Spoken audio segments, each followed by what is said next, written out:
ఒకరోజు ఒక నక్క అడవిలో చాలా ఆకలితో తిరుగుతూ ఉండేది. అలా వెళ్తూ ఒక ద్రాక్ష తోట కనిపించింది. అక్కడ చెట్టుకు ఎత్తుగా పెద్ద పెద్ద ద్రాక్షగుత్తులు వేలాడుతూ ఉన్నాయి. అవి చూసి నక్క నోరూరింది. అహా, ఈ ద్రాక్ష పండ్లు ఎంత రుచిగా ఉంటాయో అని అనుకుంది. నక్క ఎగిరి ద్రాక్ష పండ్లు అందుకోవడానికి ప్రయత్నించింది.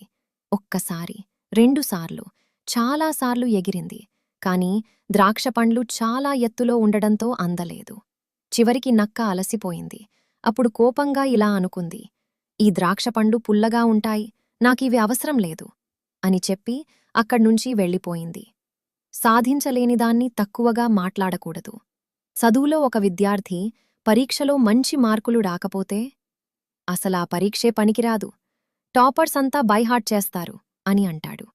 అలాగే ఎవరైనా మనతో మాట్లాడకపోయినా రిజెక్ట్ చేసినా వాళ్లకు యాటిట్యూడ్ ఎక్కువ, నాకు వాళ్ళవసరం లేదు అని అనుకుంటాం. కాని లోపల మాత్రం బాధ ఉంటుంది. అందుకే సాధించలేనిదాన్ని తక్కువగా మాట్లాడకూడదు.